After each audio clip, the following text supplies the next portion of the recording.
Banyak orang yang bilang sukses dulu baru bahagia, tapi sebenarnya di marketing langit ini tidak ya. Dan kita harus yakin harus bahagia dulu baru kita bisa sukses. Karena sukses itu bukanlah kunci menuju bahagia, tapi kebahagiaanlah kunci menuju kesuksesan ya. Harus yakin ya teman-teman ya, bahagia dulu baru sukses. Bukan sukses untuk menjadi bahagia ya, bahagia dulu baru sukses, itu pasti ya. Karena kita di sini ingin sukses, berarti terlebih dahulu kita harus belajar bagaimana caranya kita supaya bahagia, benar kan? Nah, sekarang jadi pertanyaan saya, teman-teman di sini apakah sudah bahagia semuanya? Mungkin ada yang menanyakan bagaimana supaya kita bahagia ya. Jadi kita itu bisa bahagia kalau kita sudah mampu bersabar, bersyukur, memaafkan, bersedekah, dan melawan penyakit hati. Jadi penyakit hati itu sangat berbahaya ya. Penyakit hati itu seperti rasa sakit hati, putus asa, dengki, sombong, dan lain-lainnya. Jadi untuk marketing langit tahap 1 ini mungkin kita bisa dengan cara belajar bersyukur.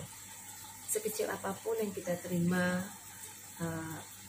dalam keseharian kita wajib mensyukurinya. Tujuannya untuk apa? Untuk kebahagiaan. Jadi jika kita sudah mampu bersyukur, bahagia itu akan datang.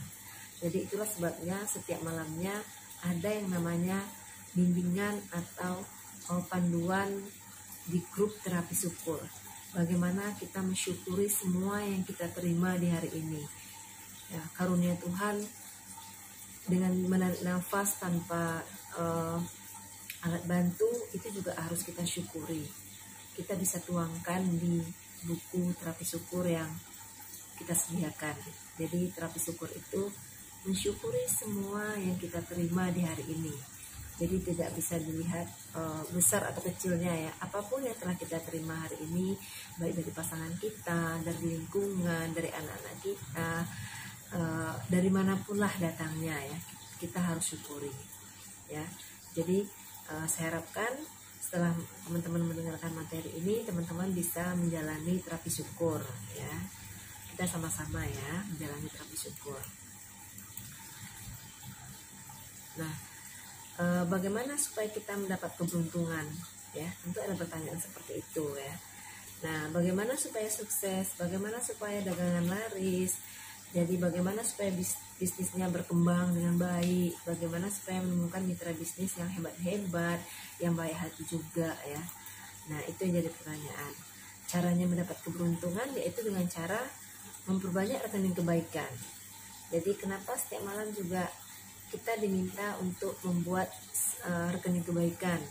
Jadi sudah ada 2 ya, ada rekening kebaikan dan ada terapi syukur tadinya ya. Jadi setiap malam kita harus tuliskan bagaimana kita membuat kebaikan setiap harinya dan menjauhi rekening keburukan ya.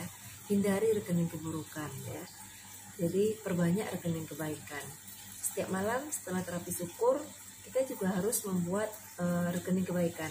Apa saja yang sudah kita lakukan hari ini untuk orang lain? Apa saja kebaikan-kebaikan yang kita lakukan ke orang lain? Jadi dari yang kecil sampai yang besar kita boleh tuliskan.